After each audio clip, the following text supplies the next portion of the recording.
When you leave a job, one wrong move with your 401k account balance could cost you thousands in taxes and penalties. Don't do that. Now then, by the end of this video, you'll know all, according to Zach, 4 options for your old 401k account balance and the one mistake we see people make all the time after administering over thousands of 401k plans. But one important point, we are not giving advice, we're explaining options. This is not tax advice, this is not investment advice, this is listing options. Segment number 1, your 4 options. When you leave an employer, you generally have 4 choices. Leave the money in your former employer's plan, roll it into your new employer's 401k, roll it into an IRA, or cash it out. But Zach forgot number 5. It's not all or nothing. You can do some combination of 2, 3, and 4. Okay? And maybe 1, 2, 3, and 4 if your employer lets you. The point is you have options. Now then, each option has advantages and drawbacks. So we're going to walk through them one at a time. Option number 1, leave it in the old plan. This is good for people happy with their current investments. Those who want to avoid making an immediate decision. Now then, there are some important considerations to keep in mind. Most plans allow this if your balance exceeds the plan's minimum threshold. That could be anywhere from $0 to $7,000. All right, those are called force outs. They're force outs. But anyways. And you see that in your SPD, right? Yes. Yep. Smaller balances may be forced out or automatically rolled into an IRA. It's still your money. You just have to go find the IRA it's in. Now then, obviously, if you're no longer working there, you can no longer make contributions to this account. Now, the really good part about this is how much leakage is there when you leave it in your old employer's plan? Zero leakage. Zero leakage. Big positive. Option number 2. Roll it into a new employer's 401k plan. Good for people who want fewer accounts to manage because your old money is there with your new money. And is it better to be old money or new money? It's better to be money. Employees whose new plan offers strong investment options compared to the old one. Are there benefits to this? There are definitely benefits. Okay, good. So consolidates retirement savings. Yep. May preserve future loan availability. Correct. Could provide access to institutional pricing. And no leakage. No leakage. It's another set of depends. Okay, now then, not every employer plan accepts incoming rollovers, and it's theoretically possible that if you're rolling over Roth account balances, you can't roll that over, just the pre-tax stuff. So we'll see. Option number 3. Roll it into an IRA.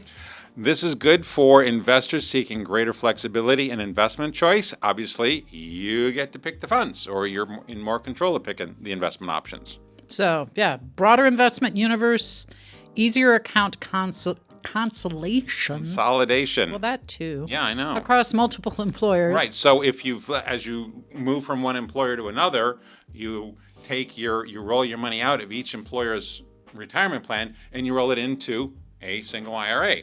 And once again, we have our friend. Possibly no leakage. Right. Yeah, I know we said possibly. The more I'm thinking about it, probably no leakage here. Now, you do need to pay attention to what, Catherine? Well, whether it's a direct rollover or an indirect rollover. And what in the world is an indirect rollover? Now, an indirect rollover is when you take your account balance from your retirement plan, which technically starts off as a cash distribution, and then you send that off to your IRA. The problem with that is you have how many days? And we're going to remind you about this 60 days. So if somebody gives you a check and you're supposed to walk it over to the IRA place, you better walk quick. Don't get lost. And if you're bad at remembering there's a check on your desk, this is a bad option. Yep, and it's already going to have had the 20% mandatory withholding. I knew there was a real word for it, okay? Now, obviously, you need to pay attention to your tax consequences if the rollover is handled incorrectly. It could be really bad for you. And this is not protected by ERISA in most cases. Number 4, cash it out. Ooh. Okay. Who is this good for? Well, almost nobody from a long-term retirement perspective. So this is maximum leakage. This is good for people who really want to have no money left at retirement. Okay. Also, this is where many people get into trouble, and it's why we need to spend a little extra time on taxes. So be super mindful, I guess, is it? Know what's actually happening if you're going to cash it out, okay? It might look like a big juicy check that you can do some fun things with, but there's some consequences to that big juicy check going into your hand versus going into another qualified retirement. Correct. Now then, when you cash out, please understand might be situations where you have to do it. Okay, we're talking about the people who don't. We're talking to the people who are making a choice. We're not talking to the people who have absolutely no choice and they have to cash it out. Okay, if you have to cash it out, you have to cash it out. But if you did have a choice, please understand that there is a mandatory 20% federal withholding. Okay, in addition, there is a 10% early withdrawal penalty if you're under age 59 and a half. Okay. Yes, there's some instances where you may be able to get around that, but for ease of purposes and for the video, 10% withdrawal penalty. Now then, also your ordinary income taxes will still be owed on this amount. And what's the bad thing for us old people, Catherine? Well, your Medicare premium is based off of what your income was for the last 2 years. So if you create some spikes in your income, you might be paying more in your Medicare premium. Not your W-2 wages, your income. Yep. Okay? Yep. So if you think you're I'm over 59 and a half, I'm 64 and a half, I'm gonna roll my money out, okay? And I'm gonna take a big old taxable distribution. Well, yeah. Your Medicare premium for the following years are going to be based on that big income amount. So just know before you do it. Yep. Just no whining later. Know what you're doing. Yep. There is the 60-day rollover rule. We touched on that very briefly. If you receive the money personally, it's referred to as constructive receipt through an indirect rollover. You generally have 60 days to redeposit it into another account. Please note that 20% withholding, you can either come up with that extra amount out of your own pocket, or if you don't, that's going to be taxable distribution. But that's okay because you've paid 100% tax on it. Now then, if you miss that 60-day rollover deadline, the entire amount is most likely going to become taxable. Will be a taxable distribution. Do we have an illustration for our kind folks here? Well, we do. So to simplify our conversation, this is pre-tax money coming out. Yep. Well, that's really important. So your starting balance is $30,000 in your account. The mandatory federal withholding at the time of the distribution will be 20%, so that's $6,000. Yep.